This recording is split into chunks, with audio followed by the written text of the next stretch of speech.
Video like जरूर कर लीजिए और ऐसे वीडियो लगातार फ्री में पाने के लिए चैनल को तुरंत सब्सक्राइब कर लीजिए और बेल आइकन को जरूर टैप कर लीजिए ताकि आगे भी सारे वीडियो आपको मिलते रहे। यूट्यूब में फॉलो करते हैं तो प्लीज ये वाला फ्री टेलीग्राम चैनल जरूर ज्वाइन कर लीजिएगा। सारे नोटिफिकेशन सारे अपडेट यहीं पे आते हैं, ध्यान रखिए।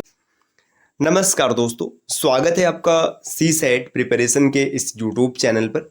इस वीडियो में हम लोग यूपी पीसीएस प्री 2025 के लिए सी सेट के एक महत्वपूर्ण मॉक का डिस्कशन करेंगे। देखिए साथियों, जैसा कि आपको पता है सी सेट के पेपर में 100 प्रश्न आते हैं और इसमें से आपको 33 प्रश्न सही करने हैं। अगर 33 प्रश्न आपका ओवरऑल सही हो जाता है तो आप पेपर को क्वालिफाई कर लेंगे। तो यहाँ पर ज़रूरी ये है कि आपको सिर्फ ऐसे तथ्यों को पढ़ना है जिससे आप सी सेट क्वालिफाई कर पाएँ। अब ऐसा तो नहीं है कि ये मेरिट लिस्ट में आपकी मदद करेगा, तो यहाँ पर ज़्यादा समय नहीं देना है। कुल 5 बिंदुओं से प्रश्न आते हैं, मैथ्स, रीजनिंग, हिंदी, इंग्लिश और इंटरपर्सनल स्किल। तो हम लोग आज मैथ के प्रश्नों को देखेंगे। देखिए, special maths, reasoning, interpersonal skill, English, Hindi में से आप किसी 2 को टारगेट कीजिएगा। अगर 2 को आप टारगेट करेंगे तो आराम से चीज़ों को क्लियर कर पाएंगे। अब हिंदी की बात करें तो हिंदी गद्यांश वाला सेक्शन आप आराम से हल कर लेंगे, जो हिंदी मीडियम के अभ्यर्थी हैं। इंग्लिश मीडियम वाले इंग्लिश वाले सेक्शन को हल कर लेंगे। थोड़ा सा दिक्कत मैथ्स रीजनिंग में होगा। तो इस वीडियो में हम लोग मैथ्स के प्रश्नों को हल करेंगे।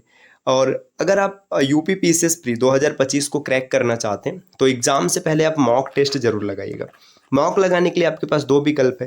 पहला, आप स्टडी फॉर सिविल सर्विसेज के 55 सीरीज को फॉलो कर सकते हैं और दूसरा, प्ले स्टोर से ज्ञान सर एजुकेशन एप्लीकेशन इंस्टॉल कीजिएगा, जहाँ पर मात्र 99 रुपये में आपको कंप्लीट यूपी पीसीएस प्री का जो प्रैक्टिस सेट है वो मिल जाएगा, जिसमें पिछले 10 वर्षों के क्वेश्चन पेपर होंगे, 20 मॉक टेस्ट रहेगा, करंट अफेयर्स रहेगा।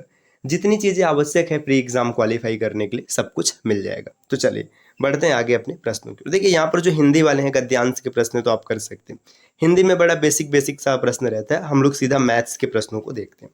देखिए, यहाँ पर पहला प्रश्न दिया है मैथ का, विजेंद्र की तुलना में आशुतोष 25% अधिक कुशल है। कुशल का मतलब पता है, विजेंद्र जितना काम करेगा उससे ज़्यादा काम आशुतोष करेगा अगर ज़्यादा कुशल होगा तब। यहाँ पर विजेंद्र है और यहाँ पर आशुतोष है, तो विजेंद्र की तुलना में 25% ज़्यादा कुशल है। मतलब अगर ये 100 काम कर रहे हैं तो ये 125 काम करेगा, क्योंकि 25% ज़्यादा कुशल है।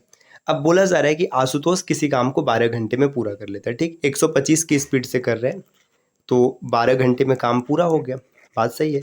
तो विजेंद्र इस काम को कितने घंटे में पूरा करेगा? तो विजेंद्र भाई 100 की स्पीड से काम करेगा, तो बटे 100 लिखेंगे। कैलकुलेट करेंगे, 25 पंचे 125 और 25 चौका 100, 4 से काटेंगे, 4 3 12, तो 5 3 15 घंटे में काम इसका समाप्त हो जाएगा। चलिए अगले प्रश्न पर आते हैं। नेक्स्ट दिया 4/5 और 8/15 के बीच में एक परिमेय संख्या ज्ञात कीजिए। देखिए, परिमेय संख्या और अपरिमेय संख्या बड़ा बेसिक सा कॉन्सेप्ट है। अगर कोई भी संख्या जिसका जो हर है डिनोमिनेटर 2 के पावर m इंटू 5 के पावर n इस रूप में रहेगा, जहाँ पर m और n जो है ये एक पूर्णांक होंगे, 0 1 2 3 कुछ भी हो सकता है, तो वो संख्या हमेशा परिमेय होगा। अगर ऐसा नहीं रहा, 2 और 5 के अलावा कोई और संख्या आएगा तो हमेशा वो अपरिमेय होगा। जैसे 5/17 देखिए, जो डिनोमिनेटर है ये 17 है तो ये अपरिमेय हो जाएगा। 19 भी 5 और 2 में नहीं है, ये 3 अपरिमेय हो गया, तो 5/8 इसका सही उत्तर होगा।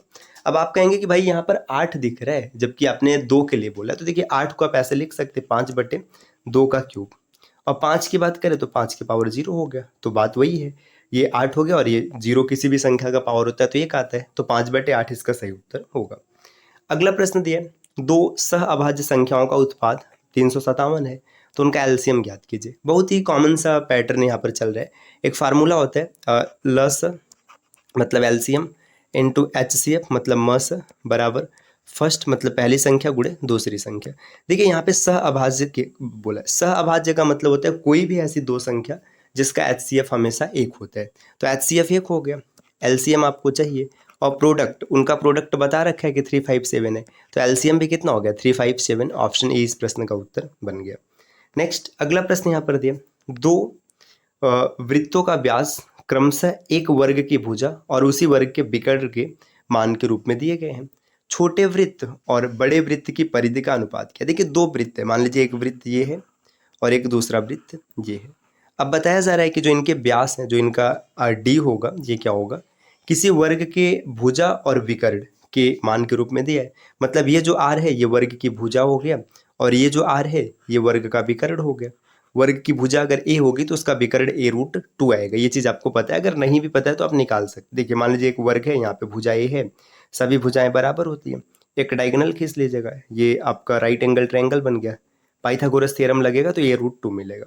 अब बोला जा रहा है कि इनके परिधि का अनुपात, तो परिधि का अनुपात कितना होता है, यहाँ पे देखिए 2 पाई आर इसकी परिधि हो जाएगी, और यहाँ पर a है तो a रख लेते हैं, और यहाँ पर 2 पाई a√2 रहेगा।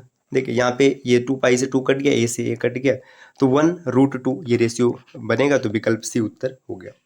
अगला प्रश्न दिया है नेक्स्ट, 715 रुपये चिन्हित मूल्य पर 11 जोड़े दस्ताने 40% की छूट पर बेचने के लिए उत्पन्न है। देखिए 715 रुपये का मतलब मार्क प्राइस है, इसमें छूट मिलेगा कितने का, 40% का, मतलब 60% पेमेंट करना पड़ेगा, और ये 11 जोड़े का दाम है, तो एक जोड़े का दाम कितना हो जाएगा, 11 से भाग कर लीजिएगा।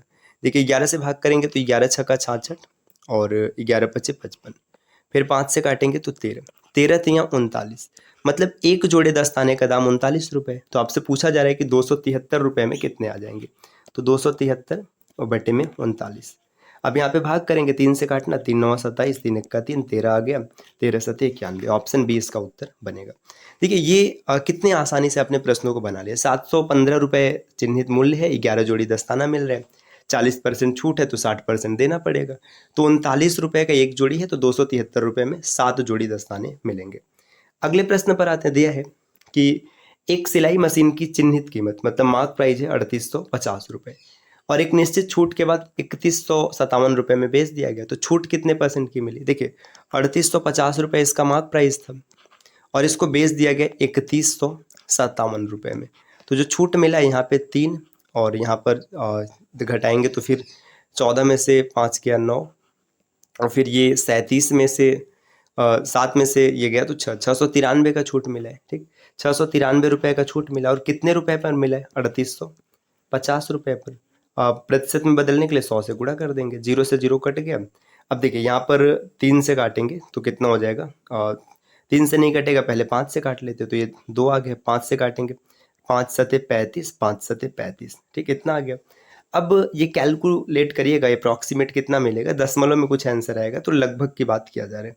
घटाना वटाना सब कुछ सही है ना, 7 3 10, 9 5 14 1 15, 6 1 7 8, ठीक है। यहाँ पे 693 रुपये का छूट दिया गया है। अच्छा कैलकुलेट ही करते हैं, अगर इसको 11 से काट देंगे, देखिए 11 से काटते हैं तो 11 छक्का 66, 11 तियाँ 33, ठीक, फिर ये 7 बचेगा, 7 9 63, 9 दूना 18%, ऑप्शन डी इसका उत्तर बनेगा। तो देखिए 25 नंबर का प्रश्न दिया, एक रेफ्रिजरेटर का चिन्हित मूल्य 12,500 है, ठीक है, बेचते समय 12% की छूट दी गई, ये भी सही है, और 10% का लाभ प्राप्त हुआ, मतलब 10% का लाभ भी मिल गया।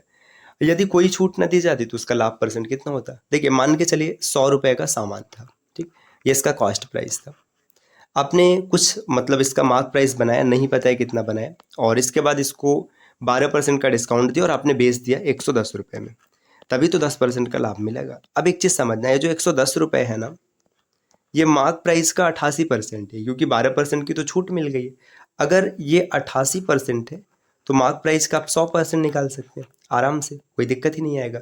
इसको 11 से काट दीजिएगा, 11 से देखिए 11 दाम है 110, 11 8 88, अब 2 से काटेंगे तो यहाँ पर 5 आ गया, और फिर 2 से 4 बचा, यहाँ पे 25, 25 पंचे 125, 125 रुपये क्या था, इसका मार्क प्राइस था। देखिए 125 रुपये मार्क प्राइस था, 110 रुपये का बेचा गया है। अब बोला जा रहा है कि अगर इसमें कोई छूट न दिया जाता तो कितना लाभ होता, तो सीधी सी बात है 25% का लाभ होता, ऑप्शन सी इसका उत्तर होगा। तो देखिए ऐसे भी प्रश्न होते हैं ना जिसमें कुछ डेटा अतिरिक्त रहता है, जैसे ये 12,500 वाली बात अतिरिक्त थी, इसकी कोई आवश्यकता ही नहीं है। जैसे 100 रुपये का सामान है, आपने 110 रुपये का बेचा, लेकिन ये जो आपने बेचा है ना, ये 12% छूट है, तो फिर ये 88% की वैल्यू है। यहाँ से 100 पर आपने जब इसका मान निकाला तो पता चला 125 रुपये, अब आप सीधा सीधा बेचते तो 25% का लाभ हो जाता। अगला प्रश्न है, वृत्तिक संप्रेषण के संबंध में निम्नलिखित में से कौन सा कथन सही है।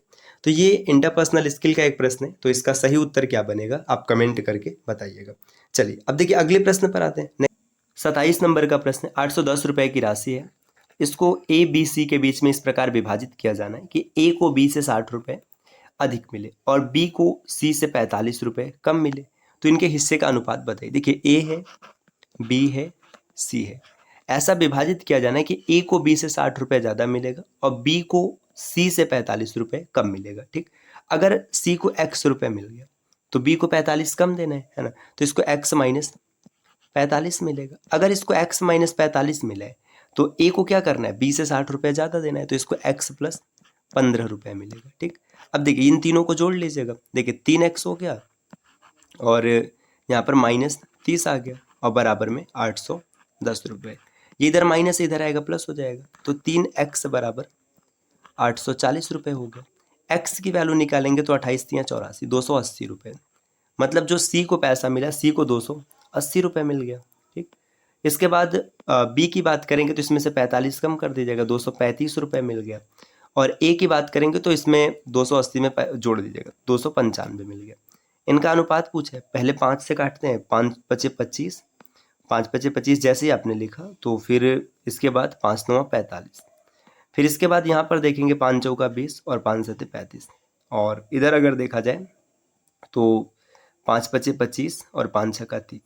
भाई ये रेशियो मतलब 59, 47, 56 ऐसा तो यहाँ पर नहीं दिया है, ऑप्शन हो सकता है मिसिंग है, इसका सही आंसर ये होगा। आप इन चीज़ों को जोड़ के भी देख सकते हैं ना। देखिए जो कंडीशन बोला जा रहा है कि भाई इन तीनों को जोड़िए, 5 × 5 = 10, एक हासिल है, 8 × 3 = 11 और 9 20 20 और 1 = 21, फिर ये 10 हो गया, 2 हासिल, 810 रुपये आ रहा है।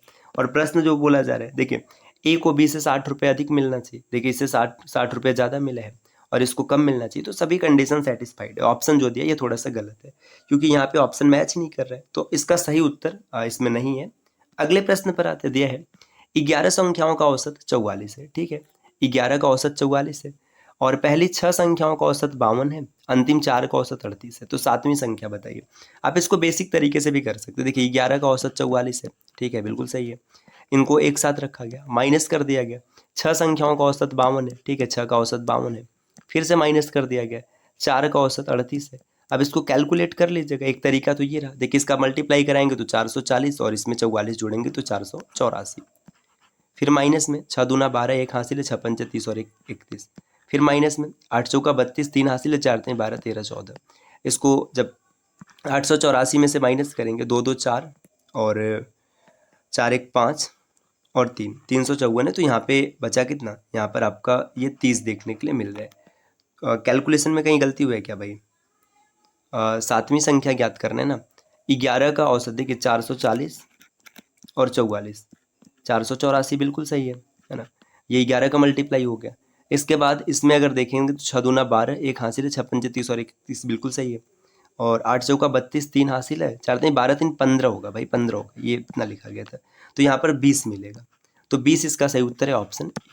अगले स्लाइड पर आएंगे, नेक्स्ट यहाँ पर दिया गया 9 के पहले 8 पूर्णांकीय गुणकों का औसत क्या है। 9 के 8 गुणक, देखिए 9 18 27 ऐसे लिखना है 8 तक, तो आप इसको सीधा ऐसे लिख लो ना, 9 कॉमन कर लीजिएगा, आपको मिलेगा 1 + 2 + डॉट डॉट डॉट डॉट 8 तक लिखना है और एवरेज निकालना है, तो फिर इसमें जितने होंगे उनसे भाग कर लीजिएगा। इसका सही उत्तर क्या होगा कमेंट करके बताइएगा। अगला प्रश्न दिया है, एक बैग को 12% के लाभ पर 504 रुपये में बेचा जाता है। ठीक, मतलब 12% का लाभ लिया जाता है तो 504 रुपये में बिकता है। तो पूछा जा रहा है कि 414 रुपये में बेचा जाए तो कितने % की हानि होगी। समझिएगा, जब 504 रुपये में बेचा गया तो 12% का लाभ है, मतलब ये 112% की वैल्यू है।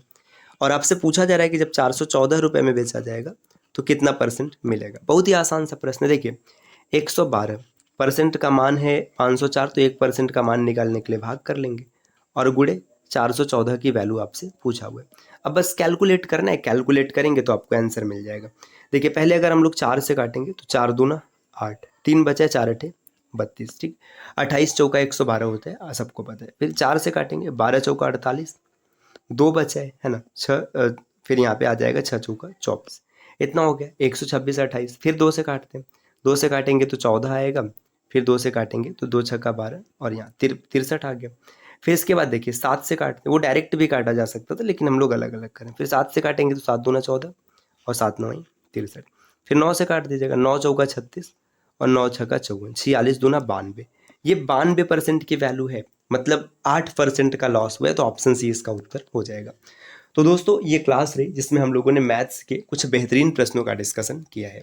इस प्रकार की वीडियोज़ आपको लगातार मिलती रहेगी। बस इसके लिए आपको चैनल को सब्सक्राइब करना है। और हाँ, अंतिम समय में आप ज्ञान सर एजुकेशन एप्लीकेशन को इंस्टॉल कर वहाँ से वीकली फ्री वाले जो मॉक टेस्ट है उन्हें ज़रूर लगाइएगा। और अपनी सुविधा अनुसार आप 99 रुपये में कंप्लीट प्रैक्टिस बैच को भी ज्वाइन कर सकते हैं। तो मिलते हैं साथियों आपसे नेक्स्ट वीडियो में, तब तक के लिए नमस्कार।